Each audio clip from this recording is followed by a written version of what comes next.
Salut, c'est Rambo. Aujourd'hui, on va s'infiltrer dans le domaine de l'industrie. Let's go!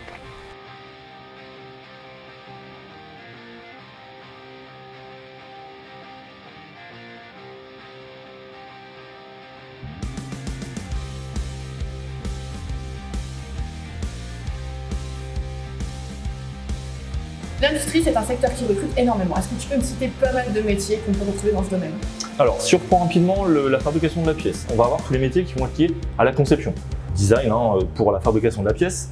On a tout ce qui est chaudronnerie, usinage, soudure pour la fabrication de la pièce en elle-même.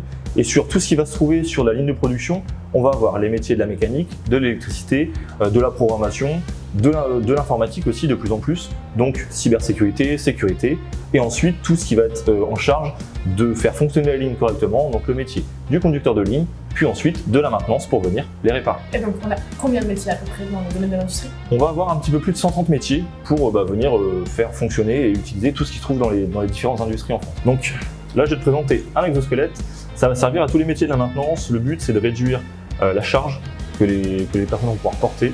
Le but là, ça va être surtout de pouvoir s'asseoir n'importe où et donc de pouvoir travailler plus simplement.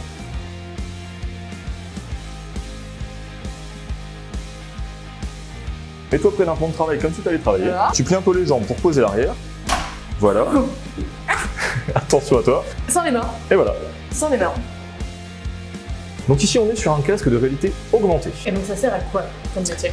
Donc pareil, pour les métiers de la maintenance industrielle, le but c'est qu'avec ce casque, en même temps que tu es en train de travailler, tu vas être capable, donc sur la visière qui se trouve juste ici, d'avoir tout un tas d'informations. Si je te demande de réparer la machine, c'est pas ton métier, là tu ne sauras pas le faire. Là l'avantage c'est qu'avec ce casque, je peux t'afficher toutes les informations. Des photos, des vidéos, des tutos, voilà, des procédures, on peut tout afficher.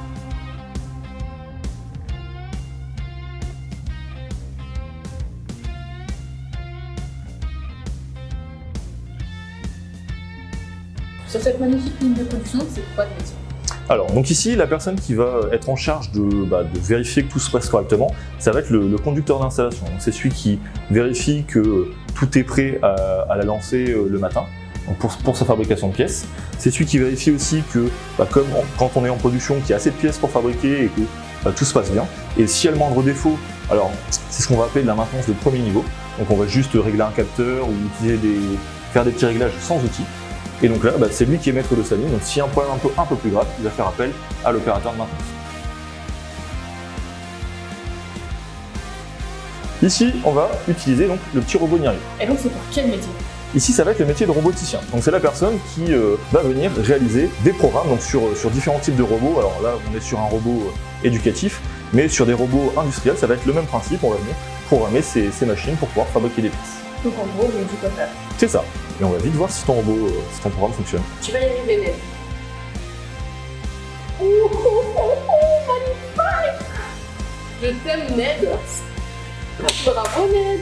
Alors, donc ici, on est sur un scanner 3D. Ça peut faire pour quoi comme métier? Alors là, ça va être une aide pour le dessinateur industriel. Le but, c'est, comme la pièce que tu as, plutôt que de perdre du temps à la refaire, parce que du coup, le dessinateur industriel a un vrai savoir-faire pour partir de zéro et créer des pièces ou des machines.